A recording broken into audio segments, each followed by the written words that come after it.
मानस ई classes के तीसरे episode में आपका स्वागत है। आज हम लोग जीन बोदा के राजनीतिक विचारों का अध्ययन करेंगे जो विभिन्न टीजीटी पीजीटी परीक्षाओं में पूछे गए हैं। जीन बोदा का जन्म फ्रांस में 1530 ईस्वी में हुआ और इसने संप्रभुता के सिद्धांत का गहन अध्ययन कर इसे राजनीति शास्त्र का सिद्धांत बनाया। दूसरा, बोदा ने राज्य के लिए रिपब्लिक शब्द का प्रयोग किया।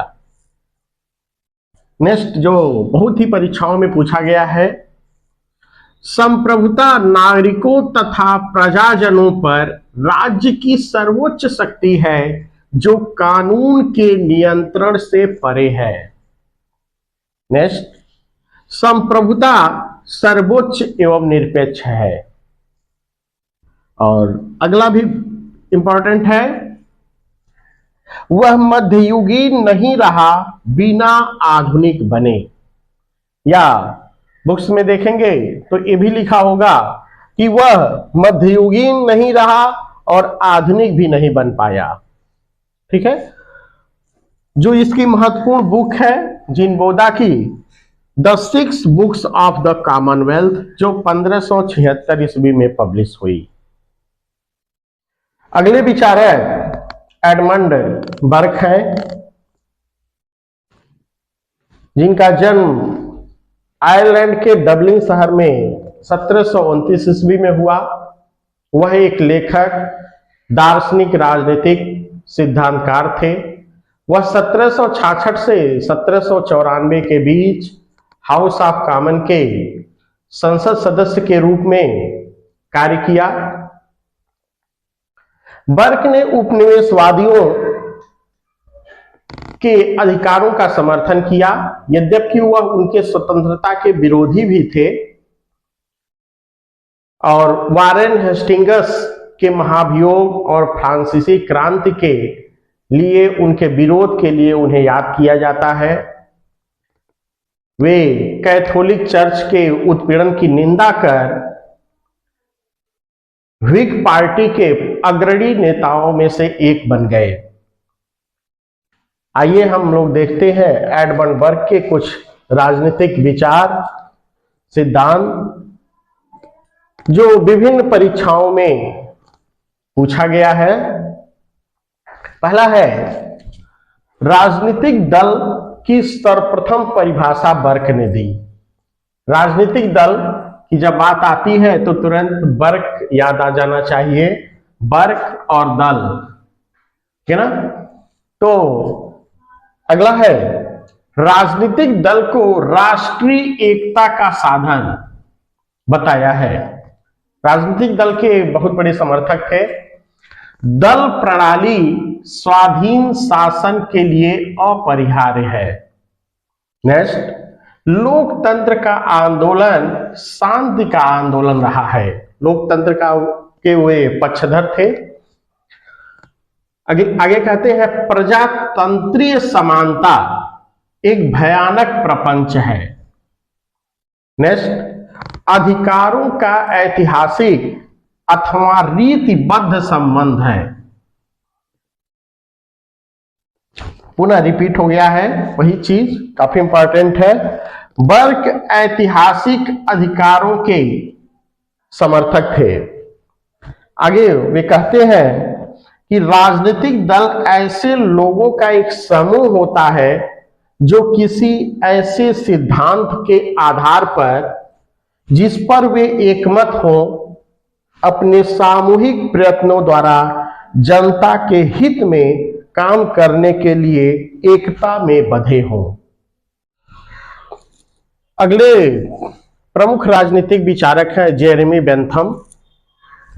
जेरेमी बेंथम का जन्म 1748 ईस्वी इंग्लैंड में हुआ। वह न्यायविद, दार्शनिक तथा सामाजिक सुधारक थे। वह उपयोगितावाद के प्रबल समर्थक थे। वह प्राकृतिक कानून और प्राकृतिक अधिकारों के विचार के विरोधी थे। इंग्लैंड के प्रसिद्ध विधिशास्त्री ब्लैकस्टोन द्वारा प्रतिपादित सिद्धांतों की आलोचना कर इंग्लैंड के न्यायिक क्षेत्र में हलचल मचा दिया। यद्यपि उन्होंने जो बुक्स उस समय लिखा, फ्रेगमेंट्स ऑफ द गवर्नमेंट, वह उसके लेखक का नाम उन्होंने अपने स्वयं को नहीं दिया, क्योंकि ब्लैकस्टोन का काफी फेमस आइकॉन था उस समय। लेकिन जो उन्होंने विचार इस फ्रेगमेंट्स ऑफ गवर्नमेंट में दिए, उससे इंग्लैंड में काफी उथल पुथल मच गया। और इसी के बाद आगे चलकर बेंथम काफी फेमस हुए। आइए हम लोग देखते हैं बेंथम के कुछ प्रमुख विचार जो विभिन्न परीक्षाओं में पूछे गए हैं। बेंथम की विचारधारा का मूल उपयोगितावाद है। अधिकतम व्यक्तियों के अधिकतम सुख का सिद्धांत बहुत ही प्रसिद्ध है। यह अधिकतम व्यक्तियों का अधिकतम सुख, ये सिद्धांत इन्होंने दिया, कई बार परीक्षाओं में पूछा गया है। सुख दुख में मात्रात्मक भेद है, गुणात्मक नहीं। नेक्स्ट, पुष्पिन एक प्रकार की यह बच्चों के खेलने की विधि है, उतना ही श्रेष्ठ है जितना कि कविता। इंपॉर्टेंट है भी। नेक्स्ट, एक कील के चुभने से उतनी ही पीड़ा होती है जितनी कि कर्कश कविता से। प्रकृति ने मानव जाति को सुख दुख के अधीन रखा है। मानवीय कार्यों की अच्छाई या बुराई का निर्णय उपयोगिता की कसौटी पर होना चाहिए। राज्य व्यक्तियों का ऐसा समूह है जो लोगों के उपयोगिता को बनाए रखने तथा उसकी अभिवृद्धि के लिए संगठित किया जाता है। नेक्स्ट, अधिकार कानून एवं संगठित समाज की देन है। इन्होंने कुछ जो बुक्स लिखी हैं, principles of morals and legislation और प्रिंसिपल ऑफ इंटरनेशनल लॉ, इसके अतिरिक्त अन्य कई और बुक्स लिखी हैं, जो जिसमें सबसे मेन जो होता है फ्रेगमेंट्स ऑफ गवर्नमेंट और principle of morals and legislation. Bentham सुख दुख निर्धारण के लिए हेडोनिस्टिक कैलकुलस का आविष्कार किया। बेंथम आगे कहते हैं कि प्राकृतिक अधिकार तथा सामाजिक समझौते का सिद्धांत मात्र अलंकारिक बकवास है। बेंथम प्राकृतिक अधिकारों की अवधारणा को अस्वीकार करता है। वास्तविक अर्थ में अधिकार वे हैं जो विधि पालक है। बेंथम राज्य के विधि शास्त्रीय सिद्धांत का समर्थक है। विद्रोह से लाभ कम और हानि अधिक होती है। बेंथम के बारे में एवी डाइसी कहते हैं, बेंथम विधि का प्रथम तथा महानतम दार्शनिक है। अगले विचारक है हीगल। हीगल का जन्म जर्मनी में 1770 ईस्वी में हुआ। इन्होंने कुछ प्रमुख बुक्स की रचना की, जिसमें है फिलॉसफी ऑफ द राइट्स और द फिलॉसफी ऑफ हिस्ट्री। परीक्षा उपयोगी हीगल से संबंधित जो प्रश्न हैं आते हैं एग्जाम में, उनके विचार निम्न दिए गए हैं। पहला, हीगल एक आदर्शवादी उग्र विचारक है। आदर्शवादी विचारक है हीगल। इनकी जो सबसे बहुत ही महत्वपूर्ण उक्ति है और कई बार परीक्षाओं में पूछा गया है, वह है राज्य पृथ्वी पर ईश्वर का अवतरण है। ये आप लर्न कर लेंगे, नोट कर लेंगे। राज्य मानव लक्ष्य की सर्वोच्च अभिव्यक्ति है। नेक्स्ट, राज्य एक पूर्ण रूपेण तार्किकता है। राज्य एक संसार है जिसे आत्मा अपने लिए बनाती है।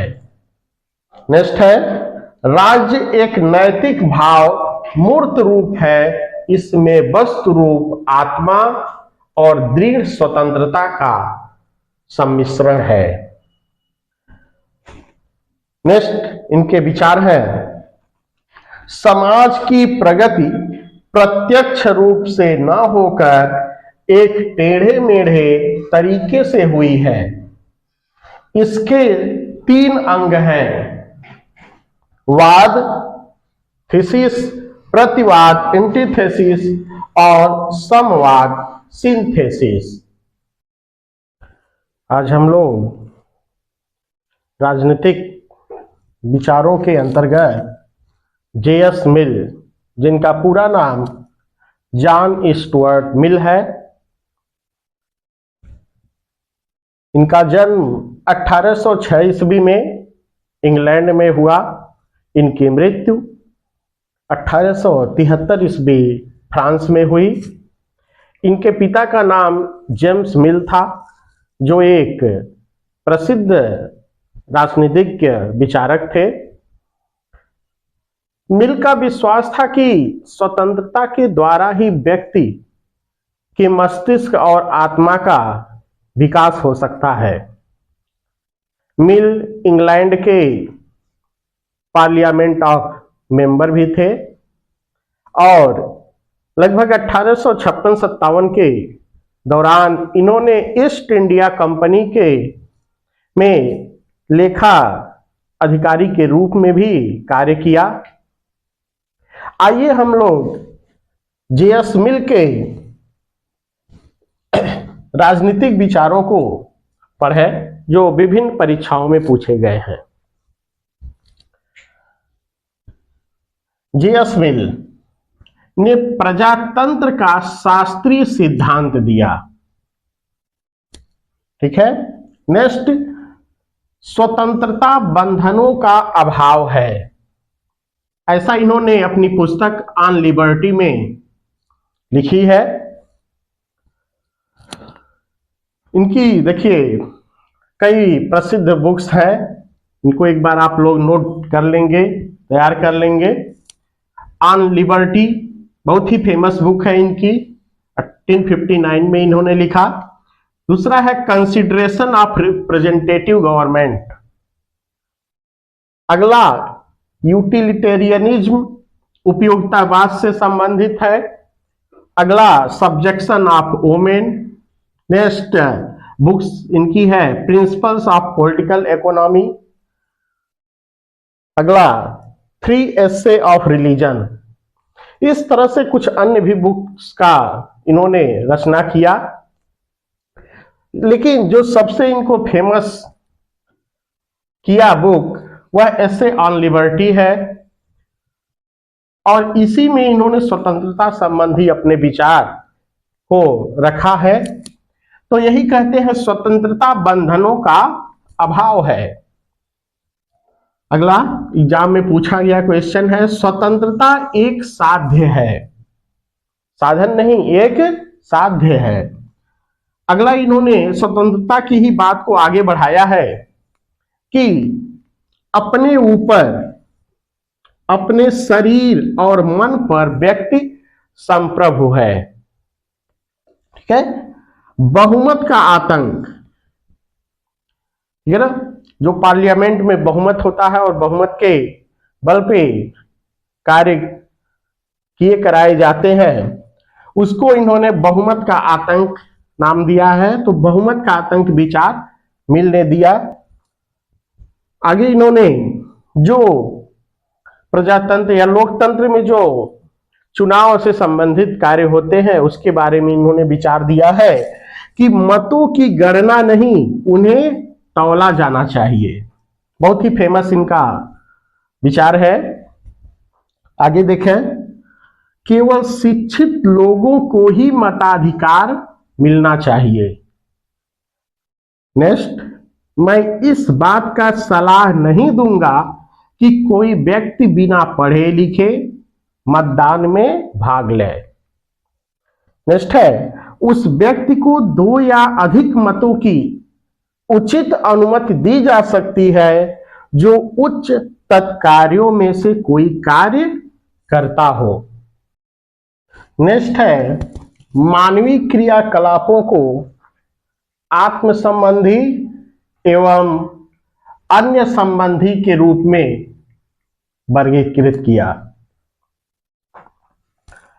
राज्य द्वारा कार्यों के करने से व्यक्ति की आत्मनिर्भरता नष्ट होती है, उसकी उत्तरदायित्व की प्रवृत्ति दुर्बल तथा चरित्र कुंठित होता है। यह विचार मिलने दिया, लेकिन यह देखा जाए तो आज के टाइम में गवर्नमेंट इसको मान रही है, सबको आत्मनिर्भर बना रही है। ठीक है, आगे देखें, राज्य केवल पर विषयक कार्यों में हस्तक्षेप कर सकता है। ठीक है ना, 2 कार्य बताया, स्व विषयक और पर विषयक। तो जो राज्य है, स्टेट है, सरकार है, वह जो इंटरफियर कर सकती है वह पर विषयक कार्यों में, मिल का मानना है। दूसरा एक अगला आ गया एक प्रसिद्ध विचार मिल का कि एक संतुष्ट मूर्ख की अपेक्षा एक असंतुष्ट सुकरात होना कहीं अच्छा है। कई बार एग्जाम में पूछा गया है ये प्रश्न। नेक्स्ट विचार देखें, लोगों को उनकी इच्छा पर छोड़ना उन्हें नियंत्रित करने की अपेक्षा बेहतर है। ऑन लिबर्टी से लिया गया है। नेक्स्ट देखें, लोकतंत्र की सफलता के लिए मिल ने आनुपातिक प्रतिनिधित्व का समर्थन किया। पूछा गया है भी परीक्षा में। संसद की जटिल विधि निर्माण पद्धति के कारण उसे विधि निर्माण का कार्य नहीं सौंपना चाहिए। ठीक, ये मिलके विचार है और इनके विचारों का कुछ विचारकों ने खंडन किया है, जिसमें से अर्नेस्ट बारकर प्रमुख हैं। और इनका जो एक कथन है अर्नेस्ट बारकर का, वो कई परीक्षाओं में पूछा गया है, तो आप अच्छे से इसको लर्न कर लेंगे, समझ लेंगे।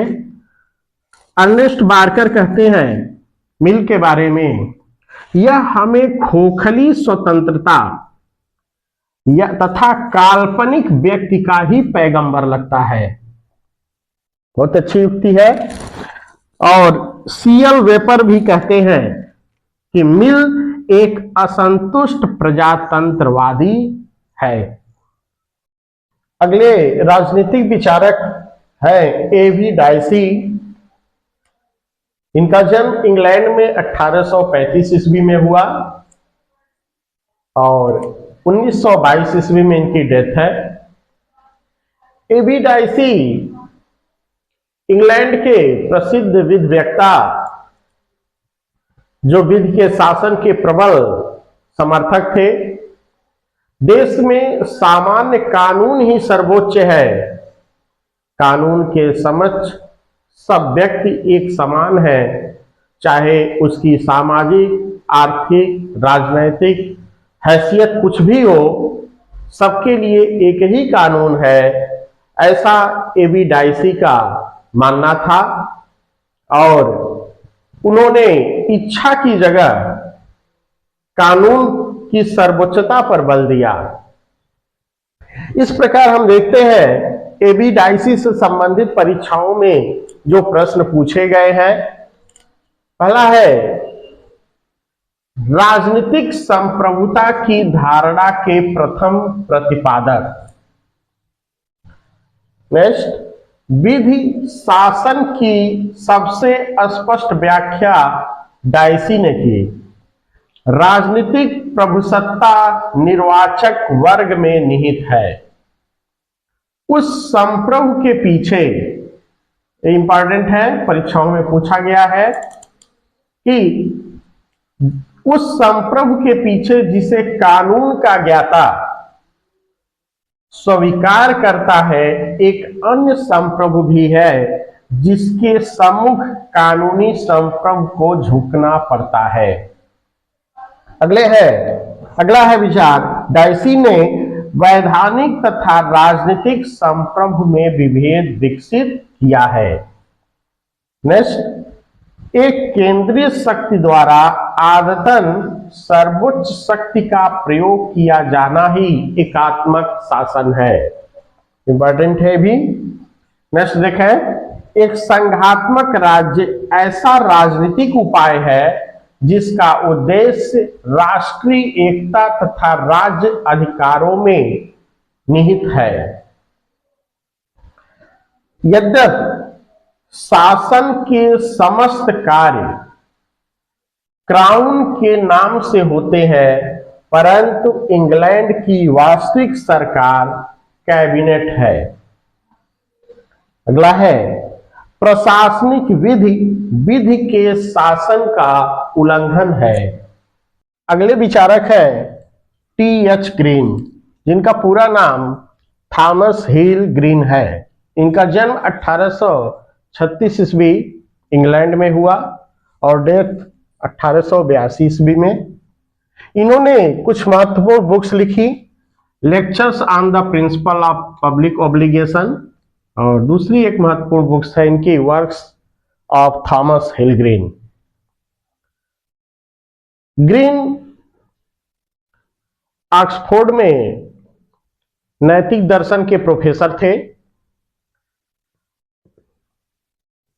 नैतिक आधार पर उदारवाद का पुनर्निर्माण कर कल्याणकारी राज्य की संकल्पना को बढ़ावा दिया इन्होंने। और ग्रीन व्यक्ति की नकारात्मक स्वतंत्रता का समर्थन करते हैं। ग्रीन, हीगल, कांट आदि विचारकों से काफी प्रभावित थे। आइए हम लोग ग्रीन के कुछ महत्वपूर्ण विचार को देखें जो विभिन्न परीक्षाओं में पूछे गए हैं। आप लोग भी इन विचारों को नोट करेंगे और हमारे साथ यदि आप रिवीजन करेंगे तो आपको अच्छे से यह याद हो जाएगा। जैसा देखिए, बहुत ही महत्वपूर्ण विचार है ग्रीन का, इच्छा न कि शक्ति राज्य का आधार है। अगला है, ग्रीन ने उदारवाद के प्रत्ययवादी मीन्स आदर्शवादी संशोधन का नेतृत्व किया था। देखें, ग्रीन जो थे वो आदर्शवादी विचारक थे। नैतिक रूप से इन्होंने विचारों का प्रतिपादन किया। नेक्स्ट है, मानव चेतना स्वतंत्रता चाहती है, स्वतंत्रता अधिकार की तथा अधिकार राज्य की मांग करते हैं। इंपॉर्टेंट है भी। नेक्स्ट, समाज के विरुद्ध अधिकार परस्पर विरोधी अभिव्यक्ति है। राज्य स्वतंत्रता की सृष्टि के लिए शक्ति का प्रयोग कर सकती है। नेक्स्ट देखें, अधिकार मनुष्य के आंतरिक विकास के लिए बाह्य परिस्थितियां हैं।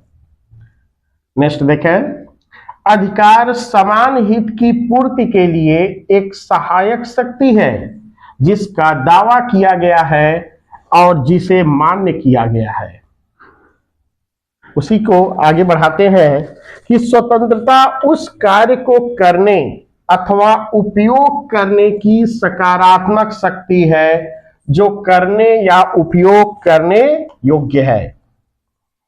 आगे देखें, बहुत ही महत्वपूर्ण विचार आ गया, एग्जाम में पूछा गया है। राज्य का कार्य उत्तम जीवन के मार्ग में आने वाली बाधाओं को दूर करना है। इसी को दूसरे भी अर्थ में कहा गया है कि ग्रीन ने कहा है राज्य के कार्यों के संबंध में बाधाओं को बाधित करना है। ग्रीन ने राज्य से 3 बुराइयों अज्ञानता, गरीबी एवं नशाखोरी के उन्मूलन पर बल दिया। नेक्स्ट, स्वतंत्रता एक सकारात्मक वस्तु है, यह मात्र प्रतिबंधों का अभाव नहीं है। नेक्स्ट, ग्रीन ने दंड के सुधारात्मक एवं शैक्षणिक सिद्धांत का प्रतिपादन किया था। अगला देखें, ग्रीन कहते हैं, ये ग्रीन ने रूसो के सामान्य संकल्प सिद्धांत के साथ ऑस्टिन के निश्चित सर्वोच्च शक्ति के सिद्धांत में सामंजस्य स्थापित किया। अगला,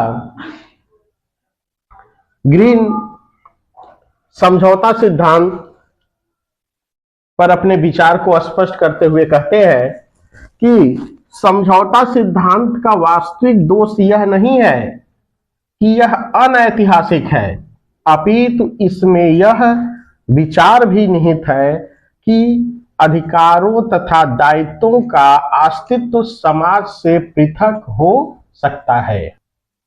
अर्नेस्ट बार्कर ग्रीन के बारे में कहते हैं कि ग्रीन एक कल्पनाशील, आदर्शवादी तथा गंभीर यथार्थवादी विचारक थे।